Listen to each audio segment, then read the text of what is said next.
Hello everyone, स्वागत है आप सभी का मैं एग्जाम यूट्यूब चैनल पर। तो आज की वीडियो में हम स्टार्ट करने जा रहे हैं आपके रीजनिंग की प्रैक्टिस सेट, जिसमें हम हर एक टॉपिक के मिक्स क्वेश्चन करेंगे और उनका सॉल्यूशन करेंगे जबरदस्त तरीके से। यदि आप पहली बार चैनल को देख रहे हैं तो चैनल को जरूर सब्सक्राइब कर लें। तो हमने अपने चैनल पर प्रैक्टिस जो सेट है वो स्टार्ट कर दिए हैं। तो यदि आपका सपोर्ट बना रहा तो जल्दी हम कमेंट करके बताइए कि मैथ के जो है आपकी प्रैक्टिस सेट आपको टॉपिक वाइज चाहिए या इसी तरह की क्लास जैसे हमने रीजनिंग की करी है मिक्स प्रैक्टिस सेट चाहिए। यदि आपको किसी भी टॉपिक में दिक्कत है रीजनिंग के तो प्लेलिस्ट मैंने बना रखी है, हर एक टॉपिक करवा रखा है, वहां से आप देख सकते हैं। यदि आप चैनल को पहली बार देख रहे हैं तो सब्सक्राइब जरूर कर ले और कमेंट करके जरूर बताइएगा वीडियो आप लोगों को कैसी लगी। आज की जो वीडियो है बाइलिंगुअल होने वाली है, दोनों लैंग्वेज में हम समझेंगे और हर एक टाइप के जो क्वेश्चन आपके पूछे जाएंगे एग्जाम में, जो मोस्ट इंपोर्टेंट है वो हम सारे के सारे यहाँ पे डिस्कस करेंगे। ठीक है, तो ये स्टार्ट करते हैं। सबसे जो पहला क्वेश्चन है रीजनिंग का, आज का पहला प्रैक्टिस सेट होगा। तो इसी तरीके से हम लगातार करते रहेंगे। यदि आपका सपोर्ट रहा तो आप कमेंट में बता दीजिएगा कि मैथ के प्रैक्टिस सेट भी आपको चाहिए या नहीं चाहिए, तो मैथ के भी हम जल्दी स्टार्ट करते हैं। ठीक है, इसके साथ साथ हरियाणा जीके की सीरीज मैंने चला रखी है, तो वो भी आप जरूर देख लें। हरियाणा जीके की टॉपिक वाइज एमसीक्यू और अलग से थ्योरी भी करवा रखी है, तो वो भी आप जरूर देख लें। और पीडीएफ के लिए आप टेलीग्राम चैनल से जुड़ सकते हैं या फिर अपनी ऐप को, माई एग्जाम की अपनी ऐप को आप डाउनलोड कर सकते हैं, वहां पर भी आपको चीजें मिलनी स्टार्ट हो जाएगी। तो शुरू करते हैं। आज की वीडियो का पहला क्वेश्चन आपको दिख रहा है, एनालॉजी का क्वेश्चन है। यहां पर दिया कि call is related to height, तो वेक्स का संबंध किससे होगा। देखो, एनालॉजी के क्वेश्चन में आपको समानता दिखानी होती है। जो समानता पहले जोड़े में होती है वही अगले जोड़े में दिखानी होती है। जैसे कोयले का मतलब है उष्मा, यानी कि जब कोयला हम जलाते हैं उसमें से हीट निकलती है, उष्मा निकलती है।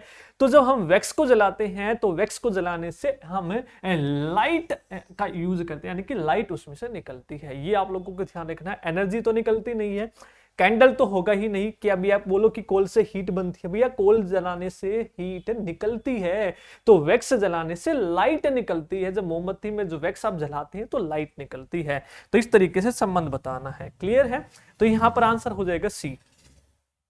अगला क्वेश्चन है, एनालॉजी में आपके दो टाइप के पूछेंगे। आपकी वर्ड एनालॉजी होगी, एक आपकी नंबर एनालॉजी होगी। इस तरीके से पहला नंबर दिया है कि 5, 8 और 3, और दूसरा नंबर है 4, 8, 8। जो समानता इन दोनों में है वही समानता अगले में दिखानी है, 2, 9 और 3 में। तो देखो यहां पर करना क्या है, आपको देखना है यहां पर कि पहला नंबर देखो एक कम हो रहा है, अगला नंबर सेम है और अगले में 5 है। क्या ऐसा हो रहा है कि अगले में क्या है, एक कम है, तो एक तो यहाँ पे है नहीं, तो इस तरीके से एनालॉजी अपनी नहीं होगी। या फिर हम क्या करेंगे, इनका गैप देखेंगे या फिर इनका सम देखेंगे। गैप तो हम देख चुके हैं, अब देखते हैं इनका सम क्या होगा। 5, 8, 3 और 4, 8, 8 है, तो इनका यदि हम सम करें डिजिट का, 8 और 5 13 और 3 16, यहां पर हम सम करें 8 और 8 16 और 4 20 हो जाएगा। तो इसी तरीके से 2, 9 और 3 का यदि हम सम करें तो 9 और 2 11 और 3 14। अब यहाँ पर आप देखेंगे इसमें 16 और 20 में कितने का गैप है, यहाँ पर 4 का गैप है। तो अगले के सम में भी कितने का गैप होगा, 4 का, यानी 16 तो 20 है तो ये 14 है, तो 4 का गैप, यानी कि यहाँ पे अगले का सम कितना होगा, 18 हो सकता है। तो ये हम देखते हैं 18 सम किस किस का है। 8 और 5 13 1 14, इसका तो होगा नहीं। बी 9 और 1 10 और 2 12, इसका भी नहीं होगा। 7 और 3 10 और 8 18, इसका सम हो रहा है। अगले का देखें तो 8 और 4 12, 12 7 19, तो ये भी नहीं होगा। तो एक ही बचा कि डिजिट का हमने क्या किया, योग किया, और योग करके देखा कि 4 का अंतर है। तो इसी तरीके से अगले का भी क्या होगा, अगले का भी डिजिट का जो सम होगा वो कितना अंतर होगा, 4 का होगा। क्लियर है, तो इस तरीके से हमें क्वेश्चन अपने करने होंगे सारे के सारे जितने भी इंपॉर्टेंट है। अगला क्वेश्चन है आपका, ये क्वेश्चन है आपका, क्या दिया है कि प्लस डिवाइड का मतलब मल्टीप्लाई है। तो एक सीरीज दी है कि 16 गुना 9। वेरी वेरी इंपॉर्टेंट क्वेश्चन है, सारे के सारे जितने भी प्रैक्टिस सेट में हम क्वेश्चन करेंगे एग्जाम पॉइंट ऑफ व्यू से सारे के सारे इंपॉर्टेंट होने वाले, जो एग्जाम में पूछे जाते हैं और किस तरीके से आपको सॉल्यूशन उनका करना है। जबरदस्त सॉल्यूशन हम करने वाले हैं, देखेंगे कि किस तरीके से आप सॉल्यूशन करेंगे। अब देखो जो भी यहाँ पर उसने बोला कि प्लस का मतलब क्या है, गुणा है। भाई प्लस का मतलब क्या है, गुणा है, तो प्लस की जगह क्या, और डिवाइड का मतलब क्या है, गुणा है, तो डिवाइड की जगह क्या रख देंगे, गुणा रख देंगे। अगला है कि गुणा का मतलब प्लस है, तो गुणा का मतलब प्लस रख दोगे। अगला बोला प्लस का मतलब माइनस है, तो प्लस की जगह माइनस रख दोगे। फिर बोला माइनस का मतलब है भाग, तो भाग रख दोगे। जो उसने बोला है वो साइन चेंज करके रख देने हैं, उसके बाद आपको इसमें बोर्डमास लगा देना है। बोडमास का नियम पता होगा सभी को, पहले ब्रैकेट सोल्व करेंगे, फिर ऑफ सोल्व करेंगे, फिर डिवाइड करेंगे, फिर मल्टीप्लाई, फिर एडिशन, फिर सब्ट्रैक्शन। यानी कि सबसे पहले इसमें क्या है, डिवाइड है, तो सबसे पहले क्या सोल्व करेंगे, डिवाइड। तो डिवाइड ये रहा भाई, इसको सोल्व करो, बाकी सेम लिख दो यूं का यूं, जो साइन चेंज किए हैं वो साइन रख के, डिवाइड का मतलब नीचे 2 आ जाएगा, गुना में 4 लिख दोगे इस तरीके से। बस साइन जो उसने बोला है वो बदल के लिख दो, अपने आप क्वेश्चन सोल्व हो जाएगा। 2 से 2 काटोगे और फिर गुना करोगे, डिवाइड के बाद दूसरे नंबर पे क्या सोल्व करेंगे हम, मल्टीप्लाई, तो 5 दूनी 10 है, तो बाकी यूं का यूं लिखोगे 16 + 3 माइनस में 10 है। अब क्या करोगे, एडिशन है। अब देखो जब एडिशन और सब्ट्रैक्शन बचे ना, आपकी मर्जी, या तो पहले माइनस कर लो या प्लस कर लो, तो उसमें आंसर पे फर्क नहीं पड़ेगा। तो 16 और 3 19, 19 माइनस 10 कितना हो जाएगा, 9 हो जाएगा। तो यहाँ पे हमारा आंसर क्या होने वाला है, 9। ठीक है, इस तरीके से। यदि आप कहेंगे तो हम इस प्रैक्टिस सेट को लाइव भी स्टार्ट करेंगे, तो कमेंट करके बता देना कि आप लाइव चाहते हैं या इसी तरीके से रिकॉर्डिंग चाहते हैं। ठीक है, तो लाइव चाहते हैं तो लाइव हम स्टार्ट कर लेंगे। तो जो भी साथी देख रहे हैं, सबसे रिक्वेस्ट है वीडियो को ज्यादा से ज्यादा जरूर शेयर करें। आप किसी भी एग्जाम की तैयारी करें, उन सभी के लिए बहुत ही फायदेमंद होने वाली है सीरीज। अगला दिया है कि सीरीज का क्वेश्चन है आपका 2, 12, 30। यहां पर क्वेश्चन मार्क की जगह आपको बताना है क्या आएगा, 90 और 132 है। देखो जब भी आपकी सीरीज के क्वेश्चन आए ना, तो आपको सीरीज को एक बार पढ़ लेना है। यदि सीरीज का अंतर कम है तो आपका मतलब गैप का गैप आपको निकालना है। यदि सीरीज एकदम से ज्यादा बढ़ रही है, इसका मतलब कोई ना कोई गुणा किया होगा। एकदम से ज्यादा घट रही है, इसका मतलब कुछ ना कुछ डिवाइड किया होगा। बहुत ज्यादा अमाउंट में घट रही है तो, नहीं तो फिर आपकी सभी में यही अप्लाई होना है। बस आपको गैप निकालना और आपका आंसर आ जाएगा। देखो 2 और 12 में कितने का गैप है, 10 का। 30 और 12 में कितने का गैप है, 18 का गैप है। तो गैप निकाल लो। ये हमें गैप पता नहीं, ये हमें गैप पता नहीं कि यहाँ पे जो नंबर आएगा वो गैप होगा। अब 90 और 132 में कितने का गैप हो गया, 32 और 10 42 का गैप हो गया। ठीक है, तो अब यहां पर आप देखोगे गैप का गैप, अगला गैप क्या है, 18 और 10 में 8 का गैप है। तो यानी कि यही हो सकता है कि बाकी सभी में भी कितने का गैप हो, 8 का हो। तो इसमें भी यदि 8 का गैप हुआ तो 18 और 8 कितना नंबर होता है यहाँ पे, 26 नंबर यहाँ पे ऐड होके आता। तो 30 में यदि हम 26 जोड़ते यहाँ पे 56 आता। यदि 56 हमारा ऑप्शन में है तो हमारा आंसर हो जाएगा है, तो नहीं है तो हम और कुछ इस पे अप्लाई करके देखते हैं। अब आप देखोगे 56 और 90 में कितने का गैप हो गया, तो 60 30 34 का गैप हो गया। कितने का गैप हो गया, 34 है। तो अपनी सीरीज को देख लेते हैं हमारी सही है या नहीं। 34 में से 26 गए तो 8 का गैप है, 42 में से 34 गए तो भी 8 का गैप है। तो इसी तरीके से आपको करना है पहला गैप, फिर उसके बाद गैप। यदि इससे भी सोल्यूशन नहीं निकलता तो फिर एक और गैप। तो अपने आप यहां पर क्वेश्चन आपके हो जाए। आगे चले तो इसका आंसर हो जाएगा हमारा 56। अगला है मिसिंग नंबर का है, मैट्रिक्स का क्वेश्चन पूछा जाएगा मिसिंग नंबर का। तो यहाँ पे आपको बताना है कि ये क्या आएगा, यहाँ पे मिसिंग जो नंबर है यहाँ पे क्या आएगा। देखो क्वेश्चन में देखोगे यदि ध्यान से, तो इस तरीके के क्वेश्चन या तो आपके इस तरीके से होंगे या फिर वर्टिकली होंगे। 2 तरीके से आप सोल्व कर सकते हो। यदि आप सीरीज को ध्यान से देखो, 3 4 9 16, मैंने यहाँ पर देखा जब मैंने सीरीज पढ़ी कि भैया 9 तो 3 का स्क्वायर है, और जो ये 16 है ये 4 का स्क्वायर है। क्या अगली रो में भी ऐसा हो रहा है कि 25 जो है 5 का स्क्वायर है और ये 36 किसका है, 6 का है। तो ऐसे ही हो रहा होगा। तो देखो आगे भी 8 का स्क्वायर 64 है और 7 का स्क्वायर यहाँ पे क्या आ जाएगा भाई, 49 आ जाएगा। 7 का स्क्वायर, तो 7 का स्क्वायर क्या आ गया यहाँ पे, 49 आ गया। तो आंसर हो जाएगा डी। क्लियर है, आंसर क्या हो जाएगा यहाँ पे, डी। इस क्वेश्चन को आप एक और तरीके से कर सकते थे। कैसे कर सकते थे, तो यहां पर आप देखोगे कि पहली जो रो है यदि उन सबको आप जोड़ो, 4 और 3 7 9, तो इन सबको जोड़ के यहाँ पे हमारा क्या आ रहा है, 16। 6 और 5 11, 11 और 25 36 है। तो इसी तरीके से 8 और 7 15, 15 में क्या जोड़ते कि हमारा 64 आ जाता, हम जोड़ते 49। क्या जोड़ते, 49। इस तरीके से भी क्वेश्चन हो सकता है और डिपेंड करता है कि पहले आपके दिमाग में क्या आया है, आपको वही लगाना है। आगे अगला कोडिंग डिकोडिंग का क्वेश्चन है कि किसी कोड में रोड को, देखो कोडिंग एंड डिकोडिंग यदि आपको नहीं समझ में आ रहा तो मेरी एक बार वीडियो देख लेना, कोडिंग डिकोडिंग रीजनिंग के प्लेलिस्ट में डाली हुई है, तो आपके सारे कंसेप्ट क्लियर हो जाएंगे। रोड को लिखा है URDG, तो इसी तरीके से स्वान को क्या लिखेंगे, SWAN। तो मैंने हर बार बोला है, जब भी कोडिंग डिकोडिंग का क्वेश्चन आए, सबसे पहला और पहला काम आपका होता है कि उस अल्फाबेट की नंबरिंग लिख लो। नंबरिंग लिखते ही कोडिंग डिकोडिंग का क्वेश्चन अपने आप हो जाएगा। देखो R18 होता है, O15 होता है, A1 D4। इस तरीके से U हमारा होता है T20 के बाद आता है U 21, उसके बाद R18 D4 G7। ठीक है, ये नंबरिंग याद कर लेना, कोडिंग डिकोडिंग में मैंने करवाया हुआ है कि कैसे आपको याद करना। अब देखो यहाँ पर यदि आप ध्यान से देखो कि 18 में 3 ऐड, 15 में 3 ऐड, 1 में 3 ऐड, 4 में 3 ऐड, तो सब में 3-3 का एडिशन हुआ है और सब में ऐड करके यहाँ पर आंसर। तो इसी तरीके से इसमें भी कर लेंगे। कैसे, स्वान S होता है 19, W 23, A हमारा 1, N 14, तो सब में 3-3 का एडिशन कर दो और आंसर। 3 जोड़ेंगे सब में तो 19 और 3 22, फिर 23 में 3 जोड़ोगे 26, 1 में 3 जोड़ेंगे 4 और 14 में 3 जोड़ेंगे तो 17। तो आंसर क्या हो जाएगा, यहाँ पे आंसर हो जाएगा 22 किसका होता है, V का, 26 होता है Z का, D, और ये हमारा होता है Q का। तो VZDQ, तो VZDQ। तो यदि आपको कोडिंग डिकोडिंग के क्वेश्चन करने हैं तो सबसे पहला और पहला आपका काम होता है कि आप इसकी नंबरिंग याद कर ले। यदि जब तक नंबरिंग याद नहीं करेंगे तो कोडिंग एंड डिकोडिंग के क्वेश्चन नहीं होंगे। क्लियर है, आगे चलते हैं, आगे चले। अगला क्वेश्चन है वेन डायग्राम का। यहां पर दिया गया है क्या कि शार्क, वेल और टर्टल, इन चीज तीनों में से, यानी कि शार्क, वेल और कछुआ, बताना कि वेन डायग्राम क्या होगा। देखो वेन डायग्राम कैसे बताओगे, पहले तो अंतर देखोगे इनमें दोनों में अंतर क्या है।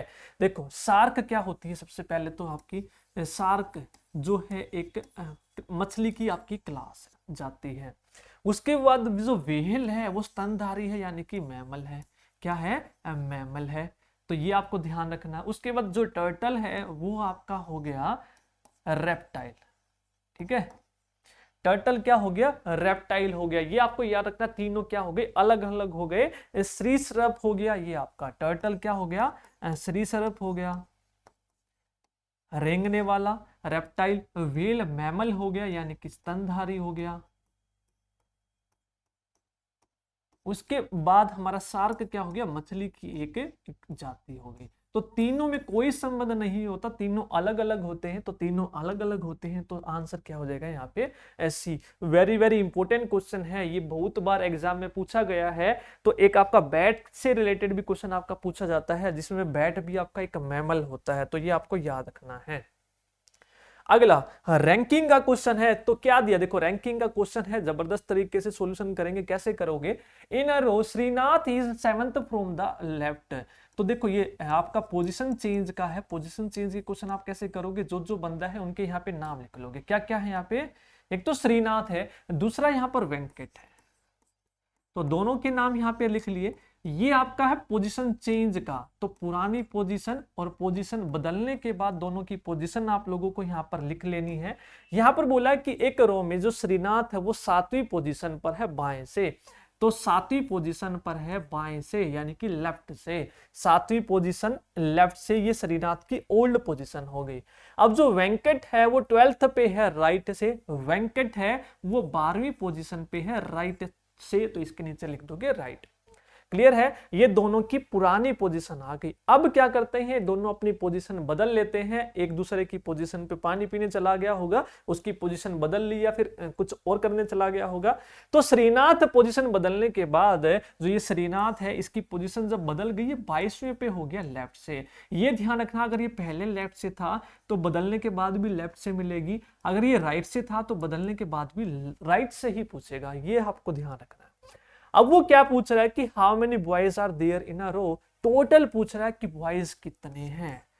तो इस तरीके के क्वेश्चन आप कैसे करोगे, तो टोटल आपको निकालना है। एक की नई पोजीशन है, नई किसकी आई है, श्रीनाथ की, और दूसरे की पुरानी पोजीशन। एक की तो नई, और जिसकी नई ली है उससे दूसरे वाले की पुरानी लेनी है। तो 22 + 12 दोनों को जोड़ दोगे और एक घटा दोगे, एक की नई पोजीशन जिसकी नई दे रखी उसकी नई लोगे और उससे दूसरे वाले की पुरानी पोजीशन को जोड़ के एक घटा दोगे, तो 12 माइनस 1 11 और 11 इसमें जोड़ोगे तो कितना हो जाएगा 33 हो जाएगा। तो कितने विद्यार्थी हैं इसमें 33 है। ये आप लोगों को याद रखना कितने हो जाएंगे यहाँ पर 33, तो C will be the answer. Clear है।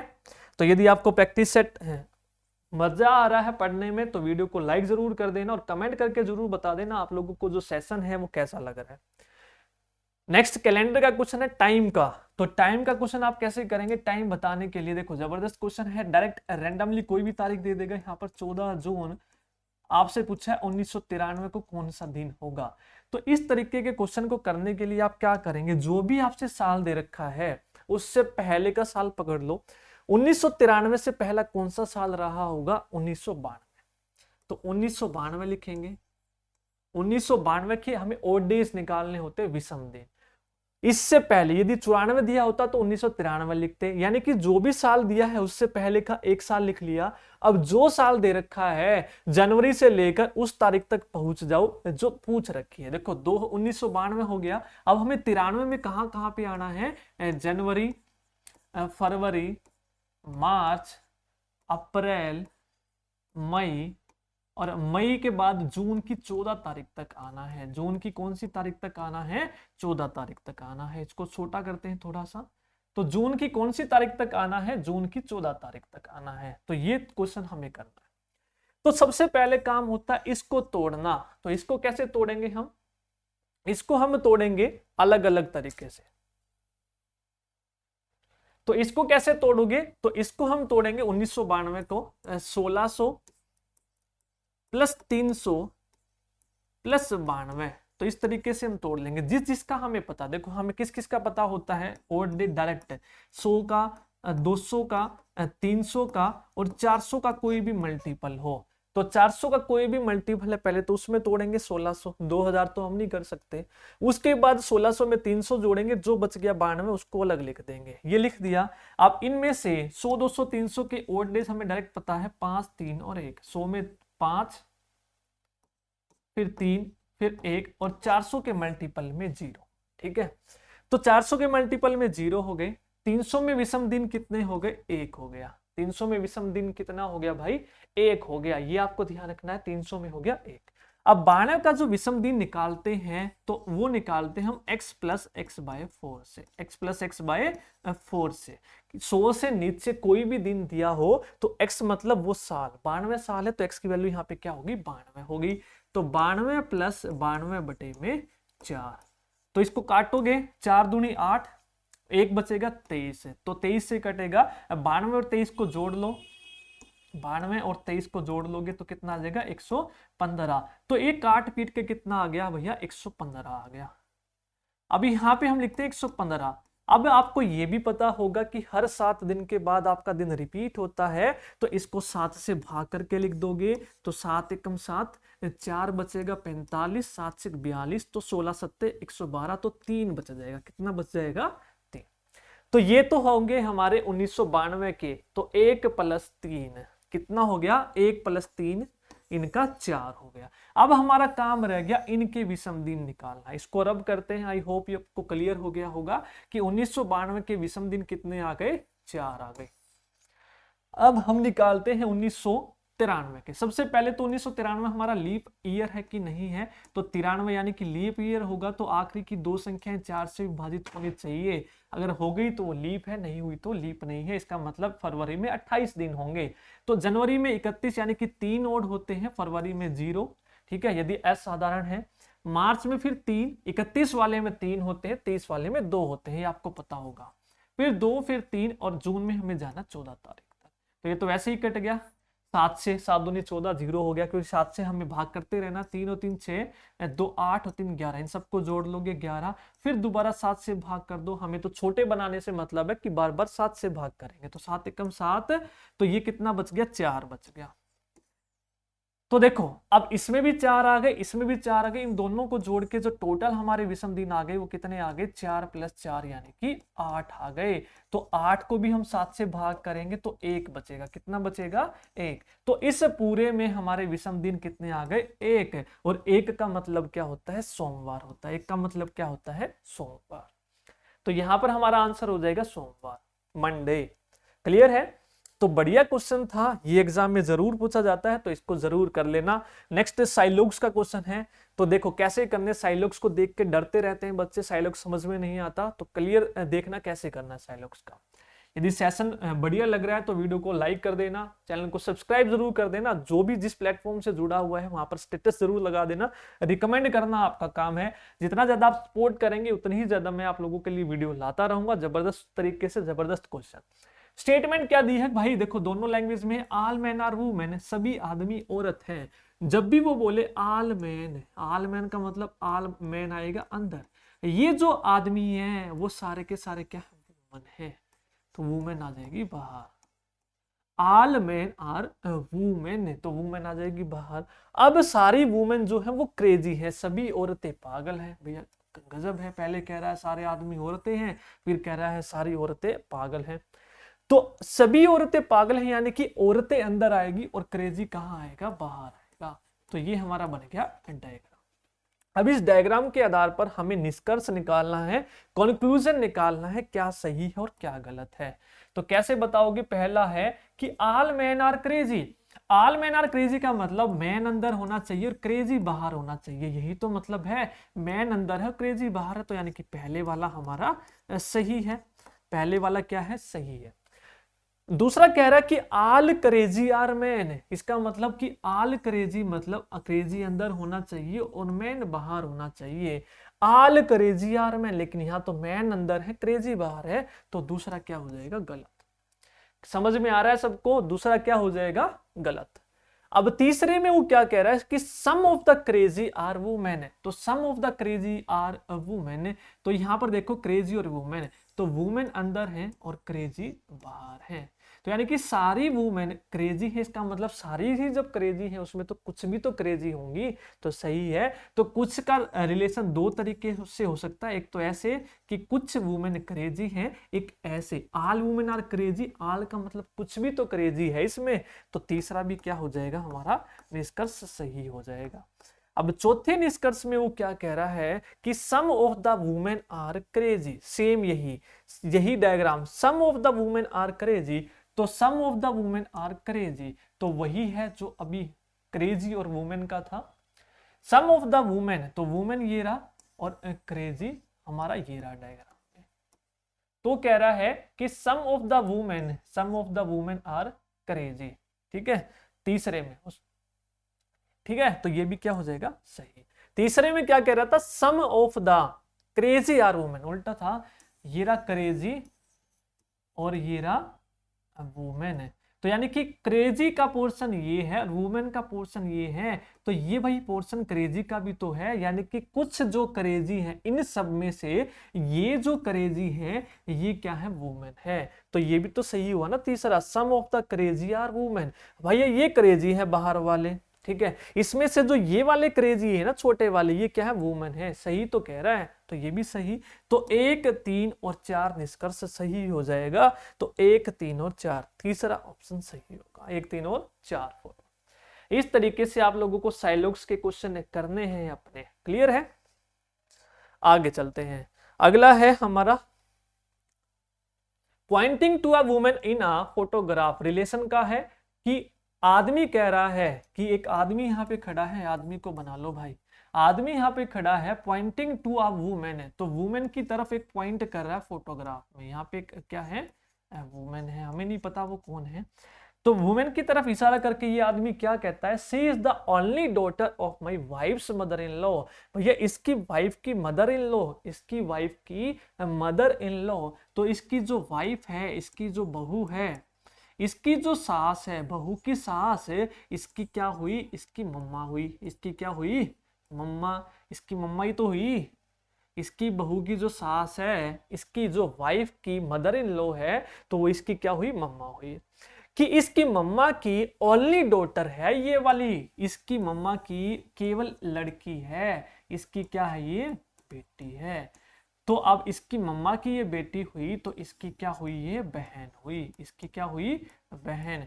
तो यही रिलेशन पूछ रहा है कि how is the woman related to man, कि ये जो वुमेन है इस आदमी से किस प्रकार संबंधित है, तो वो इसकी क्या हुई बहन हुई, तो क्या हो जाएगा सिस्टर। क्लियर है। तो भाई वाइफ की मदर इन लॉ इसकी माँ हुई और इसकी माँ की इकलौती बेटी है, तो यानी कि ये दोनों भाई बहन हो गए। क्लियर है। इस तरीके से अगला ये क्वेश्चन है आपका ब्लड रिलेशन का, इस तरीके से भी पूछा जाता है। A is the brother of P. देखो जैसे बोल रहा है वैसे आपको लिखना है, जो सेम एज के हैं वो आपको एक ही लाइन में लिखने हैं। ए ब्रदर है तो एक ही तरफ इशारा करो, जिसके बारे में पता है उसकी तरफ एरो करो, कि जो ए है वो भाई है, जो ए है वो भाई है बी का, लिख दिया हमने। C is the father of D, अभी हमें नहीं पता तो इसको अलग बना लेते हैं। सी जो है वो फादर है किसका, डी का। सी जो है फादर यानी कि पापा है डी का, लिख लिया हमने। A is the mother of B, A जो है बी की मदर है, तो बी की मदर है तो ऊपर जाएगी, यानी कि एक स्टेज ऊपर। ई जो है वो माँ है बी की, माँ लिखो मम्मी लिखो आपकी मर्जी। ई बी की मम्मी है and A and D R brother. वो कह रहा जो ए और डी है वो ब्रदर है भाई, ए और डी जो है आपस में भाई भाई है, तो ठीक है भाई भाई है तो बना दो ए और डी क्या हो जाएंगे भाई भाई। अब वो कह रहा है कि how is the E related to C. अब इस सी को कहां लेके जाओगे, सी जो है डी का पापा है, तो सी जो है डी का पापा है तो यहां रख दो। अब सी डी के पापा को रख दिया। अब जो रिलेशन पूछ रहा है बना लो। वो पूछ रहा है ई सी से किस प्रकार संबंधित है। ए बी का भाई है, डी ए का भाई है, तो ये इसका भी तो भाई हुआ, डी बी का भी तो भाई हुआ।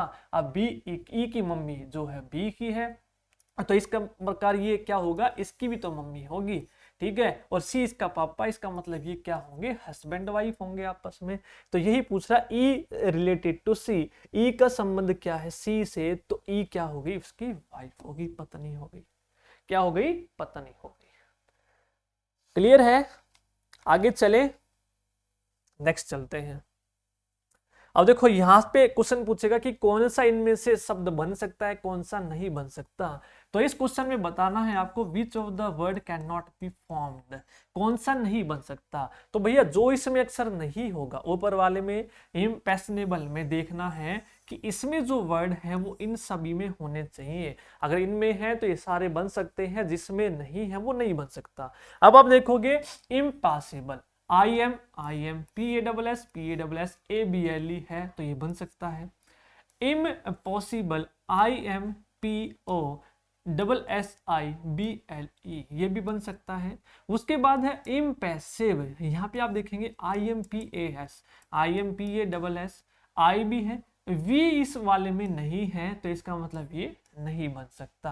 वो पूछ रहा है कौन सा नहीं बन सकता, तो इम्पैसिव, क्योंकि वी इस वर्ड में है ही नहीं तो नहीं है, तो कैसे बना देंगे हम। तो ये दो प्रकार से आपसे पूछेगा which of the following can be made और कांट बी मेड, कौन सा बन सकता है और कौन सा नहीं बन सकता। तो ये आप लोगों को देखना है। ठीक है, दो प्रकार से प्रश्न पूछा जाएगा। अगला फिगर काउंटिंग का है, इसमें आपको फिगर बतानी है कि कितने यहाँ पर कितने क्या है ट्राइंगल हैं। तो कैसे बताओगे भैया ट्राइंगल हैं, तो इसको बताने से पहले एक चीज सीख लो। क्या, तो जब भी आपका इस तरीके से हो तो इसमें ट्रायंगल आपको बताने हैं, तो आप क्या करोगे इसमें काउंटिंग लिख दोगे 1 और 2 और फिर दोनों को जोड़ दोगे 1 और 2 3। इसमें ट्रायंगल कितने होंगे 3 होंगे। एक आपकी फिगर इस प्रकार से होगी, वर्ग के अंदर कांटे मिलेंगे तो यहाँ पे काउंटिंग लिखोगे 1 2 3 और 4। जो आखिरी वाला आएगा उसको डबल कर दोगे 4 दूनी 8, तो इसमें कितने ट्रायंगल होंगे 8 होंगे। तो ये आपको ध्यान रखना है क्वेश्चन को करने से पहले। तो देखो इस तरीके की फिगर दो है, एक ये रही एक ये रही, 1 2 3 4, 1 2 3 4, तो 4 दूनी 8, तो ऊपर वाली में भी 8 और नीचे वाले में भी 8। ठीक है, 8 8 हो गए इनमें।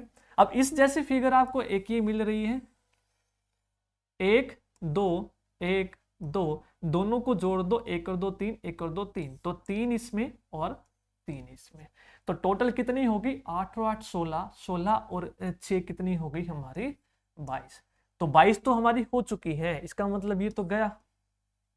अब क्या करना है, सिंगल सिंगल काउंट करने के बाद इन दोनों फिगर को मिला के कौन कौन से ट्रायंगल बन रहे हैं। देखो 22 हो गए, अब एक ये थोड़ा सा इसको डार्क करते हैं, ये 23, उसके बाद एक ये 24, इसी प्रकार से नीचे 25, 26, तो 26 हो गए, तो ये भी गया अब, ठीक है। उसके बाद और कौन कौन सी बन रही है हमारी, 26 हो गई, और कौन कौन सी बन रही है, यहां पे ध्यान से देखो,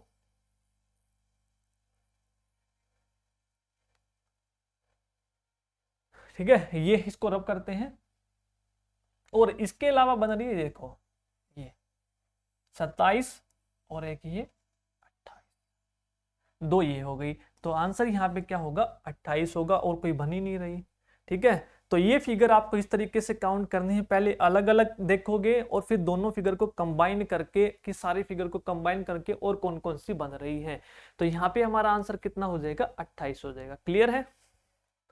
नेक्स्ट अगला क्वेश्चन है हमारा फिगर का, यहाँ पे फिगर एनालॉजी है, तो ये कि नॉन वर्बल भी आपसे पूछी जाएगी। जो संबंध पहली और दूसरी में है तो वही बताना है इसका संबंध कौन सी पिक्चर से होगा। देखो पहली पिक्चर में क्या हुआ है, इस पहली पिक्चर को इसने उलट दिया, ये पकड़ा और इसको यूं उलट दिया, ये एरो नीचे थी, इसको फिगर को उठा के यूं कर दिया, तो एरो कहाँ आ गई, ऊपर आ गई। तो यही आपको काम यहाँ पे करना है, एरो यहाँ थी, तो जब इसको उल्टोगे आप, इस फिगर को उल्टोगे ऐसे, तो ये लाइन तो चली जाएगी ऊपर और एरो रह जाएगी नीचे, तो एरो रह गई नीचे, ठीक है, एरो रह गई यहाँ पे, और ये वाली फिगर उठ के चलेगी यूं, ठीक है। तो ये आंसर हो जाएगा हमारा सी।